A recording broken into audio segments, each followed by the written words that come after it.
أعوذ بالله من الشيطان الرجيم.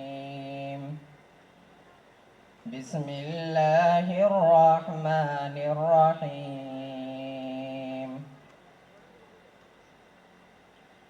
هل أتاك حديث ضيف إبراهيم المكرمين إذ دخلوا عليه فقالوا سلاما قال سلام قوم منكرون فراغ إلى أهله فجاء بعجل سمين فقربه إليه قال ألا تأكلون فأوجس منهم خيفة قالوا لا تخف وبشروه بغلام عليم فأقبلت امرأته في سرة فصكت وجهها وقالت عجوز عظيم قالوا كذلك قال ربك إنه هو الحكيم العليم. السلام علیکم ورحمۃ اللہ وبرکاتہ. ایک عورت مدین میں اجنبی موسیٰ کے لیے برکتوں کے دروازے کھولنے والی ان کی بیوی ایک عورت، بلکہ خود ہمارے نبی صلی اللہ علیہ وسلم کے قلب اطہر پر وحی الہی کی کرنیں سب سے پہلے پڑی تو گھبرائے ہوئے رسول کو احساس ذمہ داری کی تمازت سے بچانے کے لیے اپنے ردائے تسلی آپ صلی اللہ علیہ وسلم پر تان دینے والی حضرت خدیجہ ایک عورت. معزز سامعین و سامعات، مسلمان عورت بیٹی بنتی ہے تو حضرت فاطمہ کی صورت میں اپنے باپ کے زخموں کا مرہم بن جاتی ہے. بیوی بنتی ہے حضرت خدیجہ کی صورت میں اپنے شوہر کے سر پر ہمدردی کا سائبان بن جاتی ہے. ماں بنتی ہے تو حضرت ہاجرہ کی صورت میں توکل، انابت، محبت اور قربانیوں کی ایسی لازوال داستان رقم کرتی ہے کہ رہتی دنیا تک اس کے نقش قدم کی پیروی اہل ایمان کے لیے عبادت قرار پاتی ہے. مسلمان عورت عالمہ بنتی ہے تو عائشہ رضی اللہ تعالی عنہ کی صورت میں اپنے فیضان علم سے معاشرے کے ذہن و قلوب کو منور کرتی ہے. داعیہ بنتی ہے ام سلیم رضی اللہ تعالی عنہ بن کر شوہر کو کفر کی تاریکی سے ہدایت کی روشنی میں لے آتی ہے. معزز سامعین و سامعات، مسلمان عورت کا حسن اس کی عبادت میں ہے، دعائیں اس کا زیور ہے، مناجات اس کا ہتھیار. وہ سجدوں سے اپنے گھر کو مسجد بنا دیتی ہے. اس کی تہجد گزاریوں کو نور اس کے اولاد کے چہرے پر چمکتا ہے. وہ بیوی بن کر شوہر کو بھی اپنے ساتھ صراط مستقیم کا ہم سفر بنا لیتی ہے. رسول گرامی صلی اللہ علیہ وسلم کا ارشاد ہے، اللہ رحم کرے اس عورت پر جو تہجد پڑھنے کے لیے اٹھے اور اپنے شوہر کو بھی جگائے. شوہر اٹھنے سے انکار کر دے تو اس کے چہرے پر پانی سے چھینٹے مارے. معزز سامعین و سامعات، مسلمان عورت حیا کی مورت ہوتی ہے، عفت و حیا مجسم ہوتی ہے تو مومنہ عورت کا روپ دھار لیتی ہے. عفت کی معراج مسلمان عورت کے کردار میں منور ہوتی ہے. حیا ایک مسلمان عورت میں کس درجے سے کی ہوتی ہے اس کا اندازہ حضرت فاطمہ رضی اللہ تعالیٰ عنہ کی شکایت سے لگائیے جو انہوں نے حضرت عاصمہ کے حضور میں پیش کی کہ مدینہ میں عورتوں کو قبرستان لے جانے کا طریقہ مجھے پسند نہیں، کیونکہ ان کے جنازے پر چادر ڈال دی جاتی ہے. یہ چادر ان کے جنازے کو تو ڈھانک دیتی ہے پر جسم کے خد و خال چادر کے اوپر سے بھی نمایاں رہتے ہیں. اللہ تعالیٰ ہماری عورتوں کو بھی ان عورتوں جیسا بنائے. واخر دعوانا ان الحمدللہ رب العالمین. میں فضیلت الشیخ عمر فاروق حفظ اللہ کو دعوت دیتا ہوں کہ وہ اپنے عنوان پر روشنی ڈالے.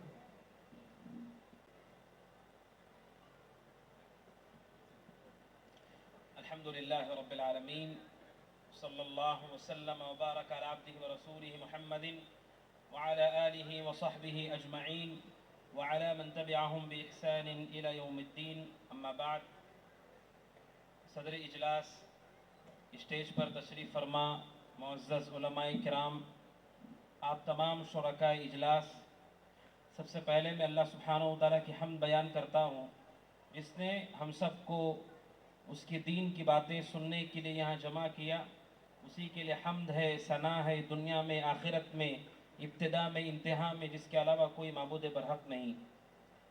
معزز حاضرین، آپ عصر بعد سے مسلسل تقاریر بیانات سن رہے ہیں۔ انشاءاللہ یہ آخری کڑی ہے۔ اللہ سبحانہ و تعالیٰ کی توفیق سے جس موضوع پر مجھے گفتگو کرنا ہے وہ موضوع ہے اطاعت رسول صلی اللہ علیہ وسلم۔ حاضرین، آپ جانتے ہیں قرآن کریم میں اللہ سبحانہ و تعالیٰ نے اپنی نعمتوں کا ذکر کیا ہے۔ اللہ سبحانہ و تعالیٰ کی نعمتیں بے شمار ہیں، ان نعمتوں کو کوئی گن نہیں سکتا ہے، لیکن ایک ایسی نعمت ہے جسے قرآن کریم احسان کہتا ہے۔ اللہ سبحانہ و تعالیٰ نے سورہ رحمان، جسے سورۃ النعم بھی کہا جاتا ہے، فَبِأَيِّ آلَاءِ رَبِّكُمَا تُكَذِّبَانِ، بار بار قرآن تکرار سے کہتا ہے کہ تم لوگ اللہ کی کن کن نعمتوں کو جھٹلاؤ گے۔ پوری سورۃ الرحمان نعمتوں پر مشتمل سورت، لیکن پورے قرآن میں جس نعمت کو اللہ نے احسان کہا وہ ایک ہی نعمت ہے کہ اللہ کا احسان ہے وہ نعمت، اور اس سے بڑی کوئی نعمت انسانوں کو نہیں دی گئی ہے۔ وہ نعمت کیا ہے؟ لَقَدْ مَنَّ اللَّهُ عَلَى الْمُؤْمِنِينَ إِذْ بَعَثَ فِيهِمْ رَسُولًا۔ قرآن ایک نعمت کو احسان کہتا ہے۔ اللہ کہتا ہے کہ میں نے احسان کیا تم پر کہ میں نے تمہارے درمیان رسول کو بھیجا۔ آپ توحید پر ہیں اس لیے کہ اللہ نے رسول کو توحید دے کر بھیجا۔ آپ سنت پر ہیں اس لیے کہ اللہ نے رسول کو سنت کے ساتھ مبعوث کیا۔ ایک ایسی نعمت جسے قرآن کریم احسان کہتا ہے وہ رسول اکرم صلی اللہ علیہ وسلم کی بعثت ہے۔ کوئی بھی رسول دنیا میں بھیجے جاتے ہیں، ان کے بھیجے جانے کا مقصد کیا ہے؟ وَمَا أَرْسَلْنَا مِن رَّسُولٍ إِلَّا لِيُطَاعَ بِإِذْنِ اللَّهِ۔ جتنے رسولوں کو اللہ نے زمین پر مبعوث کیا، ایک مقصد اس کا یہ ہے کہ لوگ ان کی پیروی کریں، ان کی اتباع کریں۔ رسول کی جب بات آتی ہے، لوگوں کے درمیان رسول کے حوالے سے الگ الگ نظریات ہیں۔ ایک بڑا طبقہ یہ سمجھتا ہے کہ رسول سے محبت ہی اصل ہے، اور وہ یہ سمجھتے ہیں کہ محبت کا تعلق دل سے ہے۔ میں رسول کے لیے اپنی جان بھی قربان کر سکتا ہوں، رسول کی گستاخی میں برداشت نہیں کر سکتا۔ جذباتی باتیں، لیکن شریعت مطہرہ کہتی ہے کہ رسولوں کو بھیجے جانے کا مقصد صرف یہ نہیں ہے کہ کوئی کہے کہ میں رسول کو اپنی جان سے بڑھ کر چاہتا ہوں، رسول کے لیے میں اپنی جان بھی دے سکتا ہوں۔ قرآن کہتا ہے رسولوں کو بھیجا اس لیے جاتا ہے کہ ان کی پیروی کی جائے، اور قرآن کریم کہتا ہے یہی اصل پیمانہ ہے۔ اب بتائیے دنیا میں کوئی آدمی ایسا ہو جو یہ کہتا ہے کہ میں اپنے والدین سے بڑی محبت کرتا ہوں، انہیں کچھ بھی نہیں ہونے دوں گا، اور والدین اسے کہتے ہیں ایک گلاس پانی پلاؤ، اور وہ پیاسے ہوں، تڑپ رہے ہوں، اور وہ اپنی جگہ سے ہلتا بھی نہیں، اور یہ کہتا ہے کہ میں بڑی محبت ان سے کرتا ہوں۔ ہر آدمی کہے گا اس کے عمل نے اس کی بات کو جھٹلا دیا، اس کی بات اس کے عمل سے غلط ثابت ہو گئی۔ جب آپ یہ کہتے ہیں کہ رسول سے میری بڑی محبت ہے، اس کی دلیل آپ کی اتباع ہے، آپ کی پیروی ہے۔ یہ سب سے بڑا پیمانہ ہے۔ رسولوں کو بھیجا جاتا ہے تاکہ ان کی پیروی کی جائے، ان کی اتباع کی جائے۔ آپ جانتے ہیں اللہ سبحانہ و تعالیٰ تک جانے کے سارے راستے بند ہو چکے ہیں۔ اللہ تک پہنچنے کا کوئی راستہ انسانوں کے پاس نہیں سوائے ایک راستے کے، اور وہ راستہ رسول صلی اللہ علیہ وسلم کی اتباع کا راستہ ہے۔ قرآن کہتا ہے قُلْ إِن كُنتُمْ تُحِبُّونَ اللَّهَ فَاتَّبِعُونِي يُحْبِبْكُمُ اللَّهُ وَيَغْفِرْ لَكُمْ ذُنُوبَكُمْ وَاللَّهُ غَفُورٌ رَحِيمٌ۔ اے اللہ کے نبی آپ کہیے ان کنتم تحبون اللہ، اگر تم لوگ اللہ سے محبت کرتے ہو، فاتبعونی، تو تم میری اتباع کرو۔ اللہ کی محبت، ہر انسان کا دعویٰ ہے کہ وہ اللہ سے محبت کرتا ہے، اللہ کو راضی کرنا اس کا مقصد ہے، لیکن قرآن کہتا ہے اللہ کو راضی کرنے کا ایک ہی طریقہ ہے، وہ طریقہ ہے فاتبعونی، تم میری اتباع کرو۔ جو رسول کی اتباع کرتا ہے وہی شخص اللہ کی رضامندی کو پہنچتا ہے، ورنہ دنیا میں کوئی عمل ایسا نہیں، اگر کوئی پہاڑوں کی چوٹی پہ چلا جائے، کوئی جنگلات میں چلا جائے، کوئی ریگستان و بیابان میں بھٹکتا رہے، کوئی دن اور رات بھوکا پیاسا رہے، کوئی اللہ کے قریب نہیں جاتا ہے، اور کسی سے اللہ راضی نہیں ہوتا ہے، صرف ان لوگوں سے اللہ راضی ہوتا ہے۔ فاتبعونی، اگر اللہ کو چاہتے ہو تو رسول کی اتباع کرو. رسول کی اتباع اور اطاعت ایک راستہ ہے جو انسانوں کو اللہ تبارک و تعالیٰ تک پہنچاتا ہے. کیا بدلہ ملتا ہے؟ جو لوگ اللہ سے محبت، اللہ سبحانہ و تعالیٰ کی محبت چاہتے ہیں، اللہ سبحانہ و تعالیٰ کو راضی کرنا چاہتے ہیں، انہیں چاہیے کہ رسول کی پیروی کرے، رسول کی اتباع کرے، اپنے عقیدے کو رسول کے بتائے ہوئے احادیث و سنتوں کے مطابق کرے، اعمال کو، عبادات کو، اخلاق کو، معاملات کو، اپنی زندگی کے سارے گوشے رسول صلی اللہ علیہ وسلم کی سنت کے مطابق ڈھالنے والوں کو اللہ تعالیٰ کیا اجر دیتا ہے؟ اسی آل عمران کی آیت میں اللہ کہتا ہے فَاتَّبِعُونِي يُحْبِبْكُمُ اللَّهُ. سبحان اللہ. پہلی بشارت، جو لوگ اللہ کو سبحانہ و تعالیٰ کو چاہتے ہیں، رسول کی پیروی کریں، آپ کو بدلہ یہ ملے گا یحببکم اللہ، اللہ آپ سے محبت کرے گا. جو رسول کی اتباع کرتے ہیں، آپ کی سنتوں پر چلتے ہیں، آپ کی سنتوں کو مقدم کرتے ہیں، اللہ تعالیٰ ان سے محبت کرتا ہے. حافظ ابن کثیر رحمۃ اللہ علیہ کہتے ہیں یہ کوئی بڑی بات نہیں ہے کہ کوئی کہتا ہے میں اللہ سے محبت کرتا ہوں. ہر آدمی کہتا ہے کہ میں اللہ سے محبت کرتا ہوں. بڑی بات یہ ہے اللہ آپ سے محبت کرے، یہ بڑی بات ہے. اور دنیا میں بھی آپ کسی کو چاہتے ہیں یہ کوئی کمال کی بات نہیں، لوگ آپ کو چاہتے ہیں یہ کمال کی بات ہے. اللہ کہتا ہے تم چھوٹی چیز چاہتے ہو، اللہ کی محبت چاہتے ہو، اللہ اس سے بڑی چیز تمہیں دے گا. یحببکم اللہ، اللہ تم سے محبت کرے گا. ویغفر لکم ذنوبکم، اللہ تمہارے گناہوں کو معاف کر دے گا. رسول کے پیچھے چلنے والے لوگوں کے لیے دو خوشخبریاں ایک ہی آیت میں دی گئی. اور جب اللہ کسی سے محبت کرتا ہے کیسا انداز ہوتا ہے اللہ کی محبت کا. بخاری کی روایت ہے، ابو ہریرہ رضی اللہ تعالیٰ عنہ کہتے ہیں جب اللہ کسی بندے سے محبت کرتا ہے جبریل کو بلاتا ہے علیہ السلام، اور جبریل سے کہتا ہے یا جبریل انی احببت فلانا فاحبہ، اے جبریل میں اپنے فلاں بندے سے محبت کرتا ہوں، تم بھی اس سے محبت کرو. حضرت جبریل بھی اس بندے مومن متبع سنت سے محبت کرتے ہیں. اور پھر حضرت جبریل ساتوں آسمانوں میں آواز لگاتے ہیں اے آسمان میں رہنے والوں، اللہ تعالیٰ فلاں بندے سے محبت کرتا ہے، تم بھی اس سے محبت کرو. ساتوں آسمان کے ملائکہ اس بندے مومن سے محبت کرتے ہیں جو زمین پر زندہ چلتا اور پھرتا ہے. اور اللہ کے نبی فرماتے آگے ثم یوضع له القبول فی الارض، اور اللہ اس کی محبت لوگوں کے دلوں میں ڈال دیتا ہے. جو نیک دیندار لوگ ہیں، سنت پر چلنے والوں کی عزت کرتے ہیں، احترام کرتے ہیں، محبت کرتے ہیں، یہ محبت ان کے دلوں میں کہاں سے آتی ہے؟ علماء مختلف شہروں سے آپ کے پاس آتے ہیں. میں آپ کے پاس آیا، میں نے کبھی اس شہر کو نہیں دیکھا اور میں نے کبھی آپ سے ملاقات نہیں کی. وہ کون سی چیز ہے جو ہم سب کو جوڑتی ہے؟ وہ یہی رسول کی اتباع اور توحید ہے. اجنبی لوگوں کو بھی وہ ایک کر دیتی ہے. اللہ تعالیٰ ہے جو دلوں میں محبت کو پیدا کرتا ہے اور ساری زمین میں اس کی مقبولیت کو ڈال دیا جاتا ہے. سبحان اللہ. اسی لیے سلف صالحین کہتے ہیں کتنے ایسے لوگ ہیں جو زمین پر گمنام ہوتے ہیں، زمین پر کوئی انہیں نہیں جانتا، زمین پر کوئی انہیں سلام نہیں کرتا، مصافحہ نہیں کرتا، لیکن آسمان کا ہر فرشتہ ان سے محبت کرتا ہے. رسول کی اتباع کا یہ نتیجہ ہے. لہٰذا رسول اکرم صلی اللہ علیہ وسلم کی اتباع ہم سب کی ذمہ داری ہے. اور آپ جانتے ہیں رسول کی اتباع جب ہم کہتے ہیں، آپ کی سنتوں کی جب بات کرتے ہیں بڑے افسوس کے ساتھ، جب قرآن کی بات آتی ہے ساری کی ساری امت یہ کہتی ہے وہ اللہ کی وحی ہے، اس میں ایک حرف بھی ادھر ادھر نہیں ہو سکتا، اس کا انکار نہیں ہو سکتا. اللہ کے بندو، جس طرح قرآن اللہ کی وحی ہے، احادیث اور سنتیں آپ کا طریقہ بھی اللہ کی وحی ہے. رسول نے اپنی مرضی سے باتیں نہیں کہی ہیں. سورہ نجم میں اللہ کہتا ہے وَمَا يَنطِقُ عَنِ الْهَوَىٰ إِنْ هُوَ إِلَّا وَحْيٌ يُوحَىٰ. رسول جو بھی تم سے بیان کرتے ہیں وہ اپنی خواہشات سے نہیں کہتے، وہ اللہ کی وحی ہے جو اللہ آپ پر اتارتا ہے. اس لیے بخاری میں امام بخاری رحمہ اللہ نے 4 سے زائد مرتبہ اس حدیث کو نقل کیا ہے. ایک صحابی ہے یعلا بن امیہ رضی اللہ عنہ، ان کی بڑی خواہش تھی یہ دیکھنے کی کہ رسول پر وحی کیسے اترتی ہے. آپ جانتے ہیں رسول صلی اللہ علیہ وسلم پر وحی الگ الگ شکلوں میں آیا کرتی تھی. ان کی بڑی خواہش تھی، یہ تاخیر سے مسلمان ہوئے تھے، انہیں بڑی خواہش تھی کہ یہ دیکھے کہ رسول پر وحی کیسے اترتی ہے. وہ کہتے ہیں ایک مرتبہ میں رسول کے ساتھ سفر میں تھا، اللہ کے نبی جعرانہ نامی مقام پر تھے، مکہ سے کچھ دوری پر یہ مقام ہے. کہتے ہیں ایک شخص اللہ کے نبی کے پاس آئے اور حال یہ تھا کہ انہوں نے ایک جبہ پہنا تھا اور پورے کا پورا جبہ خوشبو سے لت پت تھا.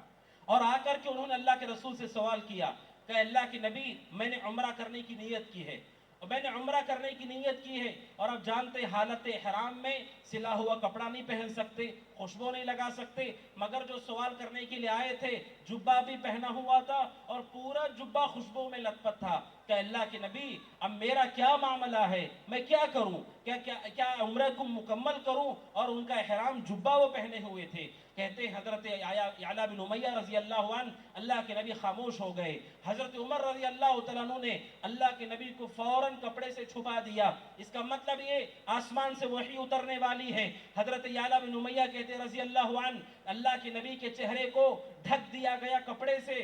حضرت عمر رضی اللہ عنہ کو معلوم تھا کہ میری خواہش ہے کہ میں دیکھوں کہ وحی کیسے اترتی ہے۔ حضرت عمر نے کہا تعال یعلا ادھر آؤ، تم دیکھنا چاہتے ہو وحی کیسے اترتی ہے، اپنا سر داخل کرو اس کپڑے کے اندر۔ حضرت یعلا بن امیہ کہتے ہیں میں نے کپڑا اٹھایا اور اپنا سر داخل کیا اس میں، اور میں نے دیکھا اللہ کے نبی کا پورا چہرہ لال ہو گیا تھا، اور آپ کے اندر سے ایک آواز نکل رہی تھی جیسا سونے والے شخص کے اندر سے آواز آتی ہے۔ حضرت یعلا بن امیہ کہتے ہیں میں نے کیفیت دیکھ کر میں مان گیا کہ آپ پر یہ وحی اتر رہی ہے، میں جان گیا کہ اللہ کی وحی ہے۔ کچھ دیر تک آپ کی یہی کیفیت رہی، اس کے بعد آپ پر سے کپڑا ہٹا دیا گیا، آپ کے اندر سے آواز آنا بند ہو گئی، آپ کا چہرہ بھی نارمل ہو گیا۔ آپ نے کہا این السائل، کہاں ہے وہ آدمی جس نے پوچھا، مسئلہ پوچھا؟ وہ وہیں پر موجود تھے۔ کہا اللہ کے نبی میں یہیں پر ہوں۔ آپ نے کہا اپنا جبہ نکالو اور خوشبو کو صاف کر لو اپنے جسم سے، اور پھر جیسے عمرے میں تم اعمال کرتے ہو اعمال کرو۔ علماء کہتے کتنی صریح دلیل ہے کہ اللہ کے رسول سے پوچھا گیا، اللہ کے نبی علیہ السلام سے سوال کیا گیا، یہ جبہ دھونا اور احرام میں جبے کو نکال دینا یہ قرآن میں کہیں ذکر نہیں ہے، یہ اللہ نے آسمان سے آپ پر وحی کی شکل میں اتارا۔ اور بخاری ہی کی روایت ہے، اللہ کے نبی ایک صحابی کی عیادت کے لیے گئے، جابر رضی اللہ عنہ بیمار ہو گئے تھے، اللہ کے نبی ان سے ملنے کے لیے گئے، انہوں نے کہا اللہ کے نبی میں بہت بیمار ہوں، میں اپنی وراثت اپنے مال کو وارثوں میں بانٹنا چاہتا ہوں، کیسے بانٹوں؟ اللہ کے نبی خاموش ہو گئے، اللہ کے نبی خاموش ہو گئے۔ اس کا مطلب آپ پر اللہ کی وحی کا نزول ہوا، پھر آپ نے انہیں اس مسئلے کو بیان کیا۔ اس سے پتہ چلتا ہے شرکا اجلاس کہ اللہ کے نبی کی سنت وحی ہے، آسمان سے اتاری گئی وحی ہے، لہٰذا اسے حقیر مت سمجھو، قرآن کو مقدم کر کے سنتوں کو پیچھے مت دھکیلو۔ قرآن کو مقدم کرنا آپ کا ایمان ہے، ویسے آپ کا ایمان کا تقاضا ہے سنت کو بھی ایسے ہی مقدم کرو جیسے قرآن کو مقدم کرتے ہو، کیونکہ یہ بھی اللہ سبحانہ وتعالیٰ کی وحی ہے۔ یہ ایک اہم بات ہے جو مجھے آپ کے سامنے رکھنی تھی۔ اور آپ جانتے ہیں اللہ سبحانہ وتعالیٰ کو یہ قابل منظور بات نہیں کہ کوئی آدمی رسول صلی اللہ علیہ وسلم کے طریقے کو چھوڑ کر کسی اور طریقے پر چلے۔ سورہ حجرات کی دوسری آیت اللہ سبحانہ وتعالیٰ کہتا ہے یا ایھا الذین آمنوا لا ترفعوا اصواتکم فوق صوت النبی ولا تجهروا له بالقول كجهر بعضكم لبعض ان تحبط اعمالكم وانتم لا تشعرون۔ اللہ کہتا ہے ایمان والوں اپنی آواز کو رسول کے سامنے بلند مت کرو، اور رسول سے ایسے لہجے میں بات مت کرو جیسے ایک دوسرے سے بات کرتے ہو۔ ان تحبط اعمالکم، اگر تم نے زور سے رسول سے بات کی یا ایسے لہجے میں بات کی جیسے آپس میں ایک دوسرے سے بات کرتے ہو، ان تحبط اعمالکم، قرآن دھمکی دیتا ہے زور سے بات کرنے والے لوگوں کو کہیں ایسا نہ ہو پوری زندگی کے تمہارے اعمال برباد ہو جائیں۔ وانتم لا تشعرون، اور تمہیں احساس بھی نہ ہو۔ قرآن کریم دھمکی دیتا ہے کہ رسول کے سامنے زور کی آواز سے آپ بات نہیں کر سکتے۔ علماء کہتے ہیں جب رسول کے آگے زور سے آپ بات نہیں کر سکتے، اپنی آواز کو بلند نہیں کر سکتے، تو سوچو رسول کے طریقے پر کسی اور طریقے کو کیسے لا سکتے ہو، رسول کی بات پر کسی اور بات کو کیسے مقدم کر سکتے ہو۔ جب آواز بلند کرنے پر اللہ نے دھمکی دی پوری زندگی کے عمل برباد ہو جائیں گے، تو سوچو جو رسول کے طریقے کو چھوڑ کر امتیوں کے طریقے پر چلتا ہو اور بے دردی سے سنت رسول کو رد کر دیتا ہو، کتنا بڑا وہ شخص اللہ کے پاس مجرم ٹھہرے گا، اور وہ کیسا اس کا حساب ہوگا اللہ کے سامنے۔ اس لیے میرے بھائیوں رسول اکرم صلی اللہ علیہ وسلم کے مقام اور مرتبے کو پہچاننا ضروری ہے، اور رسول صلی اللہ علیہ وسلم کی اتباع اور آپ کی پیروی آپ جانتے ہیں جیسے توحید پر جب توحید پہ آتا ہے سارے دروں سے آزاد ہو جاتا ہے۔ علماء کہتے ہیں توحید کا بہت بڑا فائدہ کہ انسان جب توحید پر آتا ہے اللہ کے علاوہ کسی در کی اسے ضرورت نہیں، جتنے در ہیں آستانے ہیں اسے ان کی ضرورت نہیں، وہ لوگوں کے پیچھے شفا کے لیے نہیں جاتا ہے، نفع نقصان کے لیے تجارت کے لیے نہیں جاتا ہے، وہ اللہ سے مانگتا ہے۔ علماء کہتے ہیں توحید کا یہ فائدہ ہے۔ اسی طرح جو لوگ رسول کی اتباع کرتے ہیں اور آپ کی اتباع میں خالص ہوتے ہیں وہ لوگ بھی امتیوں کی اتباع سے آزاد ہو جاتے ہیں۔ آپ جانتے ہیں دنیا میں کتنے علماء ہیں، دنیا میں کتنے علماء ہیں، دنیا میں کتنے مسالک ہیں، دنیا میں کتنے افکار و نظریات ہیں، آخر ایک انسان کن کن چیزوں کو مانے گا؟ بسا اوقات لوگ آ کر کہتے ہیں علماء نے اختلاف کر لیا ہے، آخر ہم لوگ کیا کریں، کس کے پیچھے ہم چلیں؟ یہ اتباع سنت اور اطاعت رسول کا فائدہ ہے۔ جو رسول کو اپنا قدوہ بناتے ہیں، سارے نظریات سے آزاد ہو کر پوری اطمینان اور بصیرت کے ساتھ، پوری سکون کے ساتھ ساری عبادتیں علی وجہ البصیرہ، بصیرت کی روشنی میں کر پاتے ہیں وہ لوگ جو صرف اور صرف رسول کو اپنا قدوہ مانتے ہیں شخصیتوں میں، اور کوئی اور شخصیت کو اس درجے پہ نہیں لاتے۔ اسی لیے امام مالک رحمۃ اللہ علیہ کے بارے میں کہ وہ مدینہ میں درس دیا کرتے تھے، اللہ کے نبی علیہ السلام کی قبر کی طرف اشارہ کرتے ہوئے وہ کہا کرتے تھے کل یؤخذ من قوله ویرد الا صاحب هذا القبر۔ امام مالک رحمۃ اللہ علیہ کہتے تھے دنیا میں ہر انسان کی بات آپ لے بھی سکتے ہیں، چھوڑ بھی سکتے ہیں، اللہ کا قیامت کی دن آپ سے نہیں پوچھے گا۔ ابن تیمیہ رحمۃ اللہ علیہ کہتے ہیں دنیا میں آپ کسی کی بات کو بھی چھوڑ دیتے ہیں، اس کی بات کو واجب اور فرض نہیں مانتے اتباع کرنا، اللہ آپ سے نہیں پوچھے گا، لیکن اگر رسول کی بات کو چھوڑتے ہیں تو پوچھے جاؤ گے۔ امام مالک کہتے ہیں دنیا میں ہر انسان کی بات آپ لے بھی سکتے ہیں، چھوڑ بھی سکتے ہیں، لیکن قبر کی طرف اشارہ کر کے کہتے ہیں اس قبر میں جو ذات ہے رسول اکرم صلی اللہ علیہ وسلم، آپ کی ہر بات لینی ہی پڑے گی اور کسی بات کو رد کرنا جائز نہیں۔ اور جو لوگ سنتوں کو رد کرتے ہیں اللہ سبحانہ وتعالیٰ کی پکڑ آتی ہے، اور بہت سخت پکڑ آتی ہے، ہمیں اس کا علم نہیں، ہم جن آزمائشوں سے گزر رہے ہیں اس کی وجہ کیا ہے، آپ اپنی طرف سے وجوہات تلاش کرو، لیکن قرآن جو وجہ بیان کرتا ہے رسول کی مخالفت یہ اصل سبب ہے دنیا میں فساد اور بگاڑ کے لیے۔ جب لوگ رسولوں کی مخالفت کرتے ہیں، ان کے طریقوں کو چھوڑتے ہیں، چاہے بنو اسرائیل ہو، چاہے وہ نصارہ ہو، کوئی بھی قوم و امت ہو، جتنے نبیوں کے واقعات آپ کو یاد ہیں، آپ سوچو کہ آخر وہ قومیں کیسے برباد ہوئیں، قوم نوح کو کیوں غرق کیا گیا، قوم شعیب کو کیوں تباہ کیا گیا، قوم ہود کیوں آندھیوں میں برباد ہو گئی، ساری قوموں کی تباہی کے پیچھے اس زمانے کے بھیجے گئے رسولوں کی مخالفت ہے، اور اس امت کے ساتھ بھی یہی معاملہ ہے۔ رسول کی مخالفت یہ اصل سبب ہے اللہ کی طرف سے عذاب کے آنے کا۔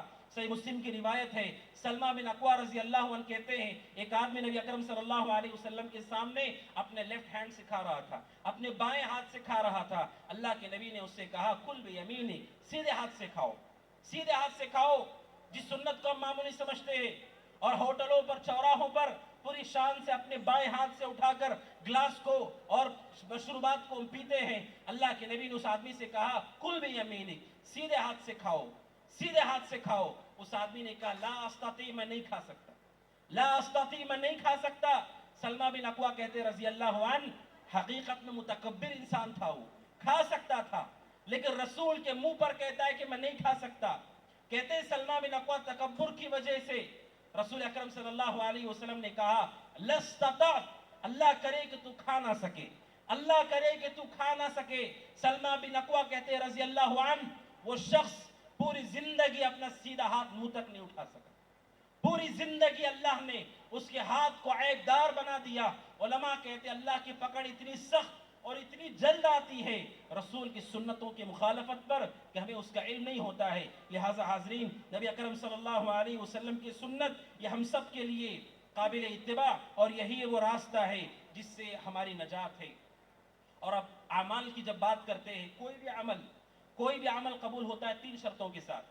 پہلی شرط یہ کہ انسان توحید پرست ہو، مشرک کا وہ عمل قبول نہیں ہوتا ہے۔ دوسری شرط انسان مخلص ہو۔ تیسری شرط جس سے عمل کو قبول کیا جاتا ہے وہ رسول صلی اللہ علیہ وسلم کی اتباع ہے۔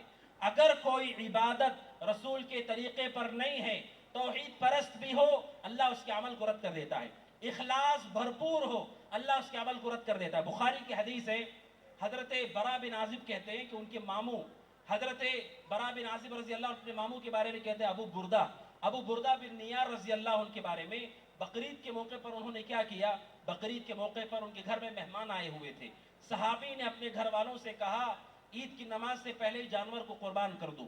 نیت کیا تھی صحابی کی؟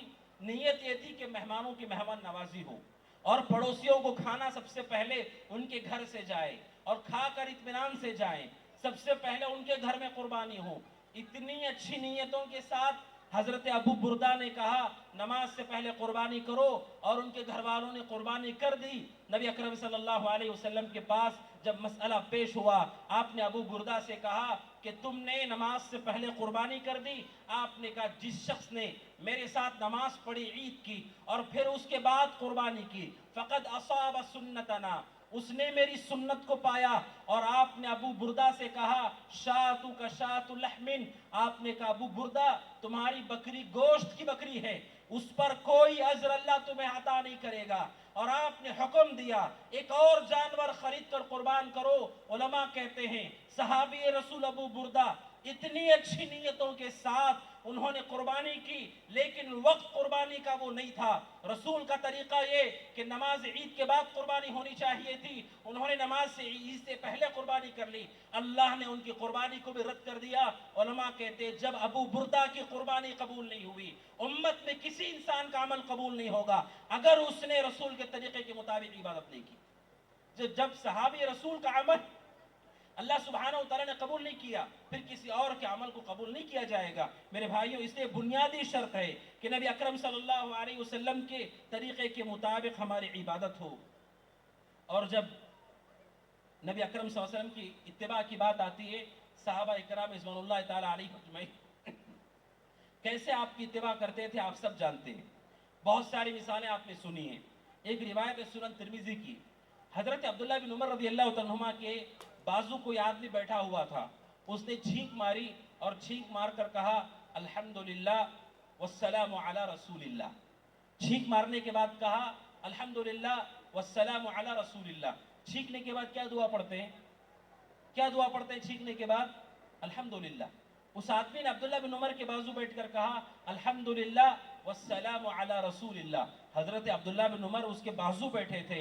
عبداللہ بن عمر نے کہا رضی اللہ تعالیٰ عنہما میں بھی یہ بات مانتا ہوں، الحمدللہ ساری تعریفیں اللہ کے لیے ہیں، والسلام علی رسول اللہ درود و سلام اللہ کے رسول پر، لیکن چھینکنے کے بعد لیس ھکذا علمنا رسول اللہ، ایسے رسول نے ہمیں جواب دینا نہیں سکھایا ہے۔ پہلے عبداللہ بن عمر نے کہا مجھے تمہارے جملے پہ اعتراض نہیں ہے، میں بھی یہ مانتا ہوں کہ اللہ کی تعریف ہے، رسول پہ درود ہے، لیکن عبداللہ بن عمر نے کہا جس جگہ تم درود کا اضافہ کر رہے ہو وہاں پر اللہ کے رسول نے لیس ھکذا امرنا رسول اللہ، عبداللہ بن عمر نے اسے ٹوک کر کہا کہ صرف الحمدللہ کہا جائے گا۔ کیوں؟ کیونکہ رسول اللہ صلی اللہ علیہ وسلم نے چھینکنے پر الحمدللہ ہی سکھایا ہے۔ سبحان اللہ، دیکھیے صحابہ کی اتباع کیسی ہے اور کس باریکی کے ساتھ انہوں نے اس سنتوں کی حفاظت کی کہ جملہ ہم بھی مانتے ہیں۔ کچھ لوگ کہتے ہیں سورہ فاتحہ نہیں پڑھنا چاہیے، اس موقع پر وہ کہتے ہیں سورہ فاتحہ کو نہیں مانتے، سورہ فاتحہ کو ہم مانتے ہیں۔ عبداللہ بن عمر بھی کہتے ہیں کہ میں بھی الحمدللہ کہتا ہوں والسلام علی رسول اللہ کہتا ہوں، لیکن جس جگہ پر تم کہہ رہے ہو چھینکنے کے بعد وہاں پر رسول نے ہمیں یہ نہیں سکھایا ہے۔ سبحان اللہ، اسے کہتے ہیں حقیقی معنی میں اتباع، کہ جیسے رسول نے کیا ویسے کرو، جتنا کیا اتنا کرو، جس مقصد کے لیے کیا اس مقصد کے لیے کرو۔ یہ حقیقت میں نبی اکرم صلی اللہ علیہ وسلم کی صحیح اتباع اور پیروی ہے۔ اور نبی اکرم صلی اللہ علیہ وسلم کی سنتیں اور آپ کی اتباع اس قدر واضح ہے یہ مسئلہ، اس امت کے اوپر شیطان نے کس قدر لوگوں کو ورغلایا، لوگوں کو بہکایا۔ آپ جانتے ہیں نبی اکرم صلی اللہ علیہ وسلم کی احادیث بالکل واضح ہیں۔ اتباع کی جب بات آتی ہے پیروی کی، جو مقام اللہ کے رسول کا ہے علیہ الصلوۃ والسلام، انسانوں میں شخصیتوں میں کسی شخصیت کو مقام نہیں دیا جا سکتا، چاہے کوئی بھی کس قدر فضیلت والی شخصیت کیوں نہ ہو، ہر ایک کا احترام ہے، ہر ایک کے لیے اچھی گفتگو ضرور ہے، لیکن رسول کا مقام کسی کو نہیں دیا جا سکتا ہے۔ مسند احمد اور دارمی کی روایت ہے، اور مجموع طرق سے روایت حسن درجے کی روایت ہے، شیخ البانی رحمۃ اللہ علیہ سے حسن قرار دیا۔ جابر بن عبداللہ رضی اللہ عنہ کہتے ہیں نبی اکرم صلی اللہ علیہ وسلم کے پاس ایک مرتبہ حضرت عمر بن خطاب رضی اللہ عنہ تورات کے کچھ اوراق لے کر آئے، اور تورات کی اوراق کو پڑھنے لگے، نبی اکرم صلی اللہ علیہ وسلم نے دیکھا آپ کے چہرے کا رنگ بدل گیا۔ حضرت عمر بن خطاب نے کہا رضی اللہ تعالیٰ عنہ، اللہ کے نبی، جو صحیح بات موافق ہے اسے لے لوں گا، جو غلط بات ہے اسے میں چھوڑ دوں گا، لیکن تورات کو پڑھنے لگے، اللہ کے نبی علیہ السلام ناراض ہو گئے، اور آپ نے اس موقع پر حضرت عمر بن خطاب سے کہا والذی نفسی بیدہ لو ان موسیٰ حیا ما وسعہ الا اتباعی، آپ نے کہا اس ذات کی قسم جس کے ہاتھ میں میری جان ہے، اگر موسیٰ بھی زندہ ہو اور تم نے مجھے چھوڑ کر موسیٰ کی بھی پیروی کی، تم گمراہ ہو جاؤ گے۔ اب سوچو اس سے واضح بات کیا ہو سکتی ہے، جن کے بارے میں قرآن کریم کہتا ہے وَكَلَّمَ اللَّهُ مُوسَىٰ تَكْلِيمًا، اللہ نے ان سے بات کی تھی، وَكَانَ عِندَ اللَّهِ وَجِيهًا، موسیٰ کا اللہ کے پاس بہت بڑا مقام تھا، اس کے باوجود اللہ کے رسول نے کہا میرے آنے کے بعد اگر موسیٰ کے پیچھے بھی چلو گے لَضَلَلْتُمْ عَنْ سَوَاءِ السَّبِيلِ، تم سیدھے راستے سے بھٹک جاؤ گے۔ اللہ کے نبی کے اتنی صراحت کے ساتھ کہنے کے بعد امت نے کیسے جرت کی کہ رسول اکرم صلی اللہ علیہ وسلم کے مقابلے میں کسی اور چیز کو وہ حیثیت، وہ درجہ دیا جائے۔ بعض کتابیں ایسی ہیں جن میں اچھائی بھی ہے، برائی بھی ہے، لوگ کہتے ہیں جو اچھائی ہے اسے لے لو، برائی کو چھوڑ دو۔ علماء کہتے ہیں اگر وہ کتاب اتنی اہم ہے، اتنی اچھی ہے، تو اس کتاب کے پڑھنے والے ابھی تک کیوں ہدایت پر نہیں آئے؟ اگر تورات میں خیر ہے، بھلائی ہے، پھر تورات پڑھنے والے کیوں ابھی تک دین میں داخل نہیں ہوئے؟ اس کا مطلب یہ ہے جہاں بدعت اور گمراہی ہوتی ہے وہ لوگوں کو حق سے روک کر رکھتی ہے، ایک غلطی بھی کیوں نہ ہو، اگر وہ غلطی موجود ہے، اس کے نشاندہی نہ ہو، تو وہ بھی لوگوں کو حق سے روک کر رکھتی ہے۔ نبی اکرم صلی اللہ علیہ وسلم نے حدیث میں واضح پیغام دیا کہ کوئی بھی شخصیت ہو، رسول علیہ السلام کے مقابلے میں ان کی اتباع کرنا، ان کی پیروی کرنا جائز نہیں ہے۔ اور اللہ کے نبی علیہ السلام کی جو احادیث ہیں، آپ کی سنتیں ہیں، وہ حجت ہے، مطلق دلیل ہیں، حجت ہیں۔ بعض لوگ کیا کہتے ہیں اگر قرآن کے مطابق حدیث رہے گی تو ہم قبول کریں گے، اگر نہیں تو ہم قبول نہیں کریں گے۔ اگر ایسی بات ہے پھر حدیثوں کی ضرورت کیا ہے؟ پھر قرآن مجید ہی کافی ہے۔ آپ کے کہنے کا پھر وہی مقصد ہے، رسول نے جو کہا اگر قرآن کے مطابق ہے تو ہم لیں گے ورنہ نہیں لیں گے، اس کا مطلب پھر لینے کی ضرورت ہی نہیں احادیث کو، پھر آپ تو قرآن کی اتباع کی بات کرتے ہیں۔ ابو داؤد کی روایت ہے، مقدام بن معد کرب رضی اللہ عنہ کہتے ہیں نبی اکرم صلی اللہ علیہ وسلم نے پوری صراحت کے ساتھ، پوری وضاحت کے ساتھ بیان فرمایا، آپ نے کہا یوشکو رجل شبعان علی اریکتہ، آپ نے کہا وہ زمانہ قریب ہے، ایک پیٹ بھرا انسان کسی جگہ پر ٹیک لگا کر بیٹھے گا اور لوگوں سے کہے گا علیکم بہذا الکتاب فما وجدتم فیہ من حلال فاحلوہ وما وجدتم فیہ من حرام فحرموہ۔ اللہ کے نبی نے کہا قریب ہے وہ زمانہ، ایک پیٹ بھرا انسان فقر و غرور اور مستی میں لوگوں سے کہے گا جو قرآن میں ہے وہی حلال حلال ہے، وہی حرام حرام ہے، اس کتاب کو لازم پکڑو۔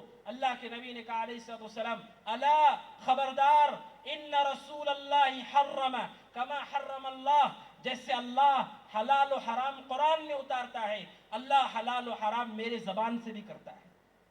اور آپ نے آگے کہا کسی کے لیے جائز نہیں، پالتو گدھے کا گوشت کھانا جائز نہیں، وہ جانور جن کے کونچلی کے دانت ہیں ان جانوروں کا شکار کرنا اور کھانا جائز نہیں۔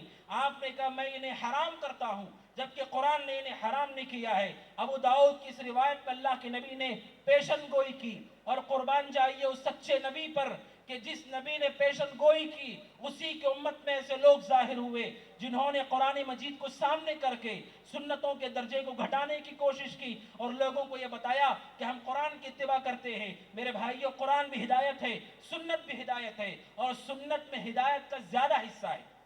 اب قرآن مجید دیکھیے اقیم الصلاۃ، نمازوں کو قائم کرو، اور اس کی تفصیل، اس ہدایت کی تفصیل سنت میں ہے۔ روزے رکھو، روزے کن چیزوں سے ٹوٹتے ہیں، روزے میں مستحب کیا ہے، جائز کیا ہے، مکروہ کیا ہے، احادیث میں موجود ہے۔ زکوٰۃ فرض ہے، زکوٰۃ کن چیزوں میں ہے، کتنی ہے، کب دینی ہے، احادیث میں مذکور ہے۔ علماء کہتے ہیں سنت میں ہدایت کا اکثر حصہ ہے۔ اگر آپ سنت کو چھوڑ دیتے ہیں قرآن کے نام پر اور رسول کی اتباع نہیں کرتے تو پھر اکثر ہدایت سے آپ بھٹک جائیں گے اور گمراہی میں چلے جائیں گے۔ اور میرے بھائیوں، یہ سنت رسول ہے علیہ السلام، ایک ہی اکیلا راستہ ہے فتنوں سے نجات کا۔ ہر طرح کی کی گمراہی سے نجات کا یہ اکیلا واحد راستہ ہے، اور اس حدیث کو اپنے دلوں میں گہرائی کے ساتھ بٹھا لیجئے، اور ہر شخص اس حدیث کو یاد رکھے، دوسروں تک اس حدیث کو پہنچائے۔ ابو داؤد کی حدیث ہے، ارباز بن ساریہ کہتے ہیں رضی اللہ عنہ، اللہ کے نبی نے نماز فجر پڑھائی، اور نماز فجر کے بعد آپ نے لوگوں کو نصیحت کی۔ علماء کہتے ہیں آپ کے انتقال سے قریب قریب یہ واقعہ پیش آیا تھا، آپ نے لوگوں کو نصیحت کی، ایسی نصیحت کی کہ صحابہ کی آنکھوں سے آنسو بہنے لگے، ان کے دل کانپ اٹھے۔ ایک صحابی کھڑے ہوئے، یا رسول اللہ کانہا موعظۃ مودع فاوصنا، اللہ کے نبی ایسے لگتا ہے آپ ہمیں چھوڑ کر جانے والے ہیں، وصیت کیجئے ہمیں۔ صحابی نے پورے مجمع کے سامنے اس امت کے رسول سے کہا ہمیں وصیت کر کے جائیے۔ کیا وصیت ہے اس امت کے رسول کی، اس امت کے لیے؟ ہر شخص غور سے سنے، اپنے دلوں میں بٹھائے، یہ صرف صحابہ کے لیے نہیں، قیامت تک آنے والے اس امت کے ہر مرد اور عورت کے لیے وصیت ہے۔ رسول کی وصیت جو آپ نے کہا اوصیکم بتقوی اللہ، میں تم سب لوگوں کو وصیت کرتا ہوں اللہ سے ڈرو، اللہ کا تقوی اختیار کرو، والسمع والطاعہ، اپنے حکمران مسلم حکمرانوں کی اطاعت کرو، ولو کان عبدا حبشیا، کوئی حبشی غلام ہی تمہارا حاکم بنتا ہے، مسلمان تو اس کی اتباع، اس کے پیچھے چلو، اس کی بات مانو، اس کی اطاعت و فرما برداری کرو، حرام چیزوں کے علاوہ، اللہ کے نافرمانی کے علاوہ۔ اور آگے آپ نے کہا فَإِنَّهُ مَن يَعِشْ مِنْكُمْ بَعْدِي فَسَيَرَى اخْتِلَافًا كَثِيرًا، آپ نے کہا جو میرے بعد زندہ رہے گا بہت سارے اختلاف دیکھے گا، صرف اختلاف نہیں، اختلافاً کثیرا، بہت اختلاف دیکھے گا۔ اور سبحان اللہ، ہم اپنی آنکھوں سے دیکھ رہے ہیں، ہم اپنی آنکھوں سے دیکھ رہے ہیں ایسا شدید اختلاف، اور اس اختلاف کے ساتھ ہر صبح کوئی نیا فتنہ سر اٹھاتا ہے، ہر صبح انٹرنیٹ پر کوئی نیا آدمی آ کر بیٹھتا ہے دین سکھانے کے لیے، سمجھانے کے لیے۔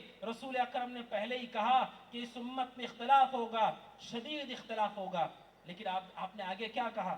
اس اختلاف سے نکلنے کا کیا راستہ ہے؟ آپ نے کہا علیہ الصلوۃ والسلام علیکم بسنتی، علیکم بسنتی، میری سنت کو لازم پکڑو، میری سنت کو مضبوطی سے پکڑو، وسنت الخلفاء الراشدین المہدیین من بعدی، اور خلفاء راشدین کی سنت کو بھی لازم پکڑو، تمسکوا بہا، اس کو مضبوطی سے پکڑو۔ آپ نے دو باتیں کہیں، میری سنت اور خلفاء کی سنت، دو باتیں کہیں، لیکن آگے کہا اس ایک کو لازم پکڑو، یعنی اللہ کے رسول کی سنت، خلفاء کی سنت، یہ دو الگ الگ چیزیں نہیں ہیں۔ رسول نے جو کیا وہی خلفاء کا عمل بھی ہے، وہی صحابہ کا عمل بھی ہے۔ آپ نے اسے دو نہیں کہا، آپ نے کہا تمسکوا بہا، اس چیز کو لازم پکڑو، دونوں چیزیں ایک ہی ہیں، میری سنت، خلفاء راشدین کی سنت۔ آپ نے کہا تمسکوا بہا وعضوا علیہا بالنواجذ، اپنی داڑھوں سے مضبوطی سے پکڑ لو۔ آپ نے لوگوں کو تنبیہ کی، اس سے علماء کہتے ہیں اس کا مطلب یہ ہے ایسے لوگ ظاہر ہوں گے جو آپ سے اتباع سنت کو کھینچنا چاہتے ہیں اور الگ الگ نام دے کر، الگ الگ بہانے دے کر چھیننا چاہتے ہیں۔ رسول کی سنت کبھی مت چھوڑو، رسول کی سنت کبھی مت ترک کرو۔ اور آپ نے کہا وَإِيَّاكُمْ وَمُحْدَثَاتِ الْأُمُورِ، اور دین میں نئے کام کرنے سے بچو۔ آپ نے اختلاف سے نکلنے کا پورا راستہ واضح کیا، اختلاف اور فتن سے نکلنے کا راستہ یہ، رسول کی سنت لازم پکڑو، احادیث سے اپنے آپ کو جوڑو، کتب احادیث سے اپنے آپ کو جوڑو، صحابہ سے اپنے آپ کو جوڑو اور اس کے مطابق زندگی گزارو۔ اور دوسرا، ہر اضافے سے بچو، دین میں ہر نئی چیز سے بچو، اس لیے کہ انہی بدعات نے دین کا بیڑا غرق کیا اور دین کی شکل کو بگاڑ دیا، اور ایسے شکل کو بگاڑا کوئی دور سے دیکھتا ہے اسے داخل ہوتے ہوئے پریشانی ہوتی ہے، آخر کس چیز کو وہ اختیار کرے گا؟ علماء کہتے ہیں جن جن مجرموں نے دین میں بدعات ایجاد کی، جہاں بدعات کا گناہ ان لوگوں کو ملے گا، اللہ کے دین کی شکل کو جن لوگوں نے بگاڑا، دور سے دیکھنے والوں کو اسلام کی شکل جو خراب نظر آ رہی ہے، کل قیامت کے دن ان ظالموں کو اس چیز کا بھی جواب دینا ہوگا کہ ان کی بدعات کی وجہ سے لوگوں کو اللہ کے دین کی شکل خراب نظر آنے لگی اور لوگ پیچھے ہٹنے لگے ہدایت سے۔ اللہ کے نبی نے کہا اتباع سنت کے ساتھ ہر طرح کی بدعات سے بچو، یہی ایک نجات کا راستہ ہے، فتنوں سے بچنے کا راستہ ہے۔ جتنے فرقے ہیں، مسالک ہیں، افکار ہیں، نظریات ہیں، لوگوں کی آراء ہیں، علماء ہیں، مفتیان ہیں، کتابیں ہیں، اور ہر آدمی اپنی طرف سے دعوت دیتا ہے. آپ کی ذمہ داری ہے ان سب سے الگ ہو کر رسول کی سنت کو لازم پکڑیے. آئیے سنتوں کی طرف جس کے بارے میں آپ نے کہا ترکتکم علی المحجۃ البیضاء لیلھا کنہارھا، میں نے جس راستے پر تمہیں چھوڑا ہے وہ راستہ اس کی رات بھی دن کی طرح روشن ہے. اتنا واضح راستہ، دجال کی پیشانی پر کیا لکھا ہوگا وہ بھی رسول نے بتایا ہے. وہ کون سی چیز ہے جو باقی رہ گئی؟ آپ نے ہر چیز واضح کر دی امت کے لیے، سوائے یہ کہ ہمارے پاس اتباع رسول کا راستہ ہے، اسی میں ہماری نجات ہے. اسی لیے امام مالک رحمۃ اللہ علیہ کے اس قول سے اپنی بات کو میں ختم کرتا ہوں. امام مالک رحمۃ اللہ علیہ کہا کرتے تھے السنۃ سفینۃ نوح من رکبها فقد نجا ومن تخلف عنها غرق. امام مالک کہتے ہیں رسول کی سنتیں نوح کی کشتی ہیں. ہم سب طوفان میں ہیں، آپ بھی طوفان میں ہیں، میں بھی طوفان میں ہوں، فتنوں میں، شہوات میں، شبہات میں، فرق میں، اختلاف میں، ہم سب طوفان میں ہیں. امام مالک کہتے ہیں اس طوفان میں جو کشتی ہے وہ اللہ کے رسول کی سنتیں ہیں. جو اس کشتی میں سوار ہوگا وہ نجات پائے گا اور جو پیچھے رہے گا وہ غرق ہو کے ہلاک ہو جائے گا. آئیے اس کشتی کی طرف جو نوح کی کشتی ہے، رسول کی سنتیں، اسے اختیار کیجئے، اسے حجت بنائیے، اس کے پیچھے چلیے اور اس کے آنے کے بعد اپنے ہر قول کو، ہر عمل کو، ہر رائے کو پیچھے چھوڑ دیجئے کہ خیر الہدی ہدی محمد صلی اللہ علیہ وسلم. ہر جمعہ خطیب آپ کو یاد دلاتا ہے دنیا میں سب سے بہتر طریقہ محمد الرسول اللہ کا طریقہ ہے. اس سے افضل طریقہ، اس سے اچھا طریقہ اس کائنات میں کوئی نہیں. لہٰذا اس طریقے کو اختیار کرو اور باقی ساری راہیں، ان راہوں کو چھوڑ دو جو اس میں چلنے والے ہیں. وہ اللہ کے سامنے پوچھے جائیں گے اور آخرکار اختلاف کرنے والے کل قیامت کے دن اللہ کے سامنے کھڑے کیے جائیں گے. بخاری کی حدیث ہے جس حشر کے میدان میں اعلان کیا جائے گا محمد فرق بین الناس، کہ رسول محمد الرسول اللہ کے ذریعے سے فرق کیا جائے گا کہ کون حق پر تھا باطل پر تھا. یہ لہٰذا رسول اکرم صلی اللہ علیہ وسلم کو اپنا امام بنائیے. ابن کثیر رحمۃ اللہ علیہ کہتے ہیں یوم ندعو کل اناس بامامہم، اللہ کہتا ہے کل قیامت کے دن ہم انسانوں کو ان کے امام کے ساتھ بلائیں گے. ابن کثیر رحمۃ اللہ علیہ کہتے ہیں یہ آیت کریمہ فضیلت ہے ان لوگوں کے لیے جو سنت کی اتباع کرتے ہیں، احادیث کو اپنا امام مانتے ہیں، کہ ہمارا امام اللہ کے نبی علیہ السلام ہوں گے قیامت کے دن انشاءاللہ. یہ ہمارے لیے فضیلت ہے، شرف ہے، عزت ہے اور سعادت ہے. رب ذوالجلال سے دعا ہے رب ذوالجلال ہم سب کو، آپ سب کو رسول صلی اللہ علیہ وسلم کی اتباع کرنے کی توفیق عطا فرمائے. اللہ ہر طرح کی گمراہی سے بچائے. اللہ سبحانہ و تعالی ہم سب کو جب تک باقی رکھے، ہدایت پر باقی رکھے. اور آخر میں جس مقصد کے تحت ہم سب جمع ہوئے ہیں، کلۃ البنات کا افتتاح، وہ سارے کے سارے احباب جنہوں نے کوششیں کی سب قابل مبارکباد ہیں. ہم اللہ سے دعا کرتے ہیں کہ اللہ تعالیٰ اس مدرسے کو کتاب و سنت کی نشر و اشاعت کا مرکز بنائے. اللہ اس کے ذریعے سے لوگوں کو ہدایت نصیب کرے. اللہ تعالیٰ اسے ترقی عطا فرمائے. اور سارے کے سارے لوگ جو کوشش کر رہے ہیں دین کے لیے، جنہیں ہم جانتے ہیں جنہیں ہم نہیں جانتے، اللہ ان سب پر رحم کرے اور ان کی کوششوں کو ان کی مغفرت کا سامان بنائے. اللہ تعالیٰ مسلمانوں کی حفاظت کرے اور دین اور دنیا اللہ سبحانہ و تعالیٰ ہماری بہتر کرے، دنیا اور آخرت کی رسوائی سے بچائے. اور اس حال میں بلائے کہ اللہ ہم سے راضی ہو، ہم اللہ سے راضی ہوں اور ہماری زبان پر کلمہ شہادت لا الہ الا اللہ ہو. اقول قولی هذا واستغفر الله لي ولكم. هذا وصلى الله وسلم على نبينا محمد وعلى آله وصحبه اجمعين. السلام عليكم ورحمة الله وبركاته.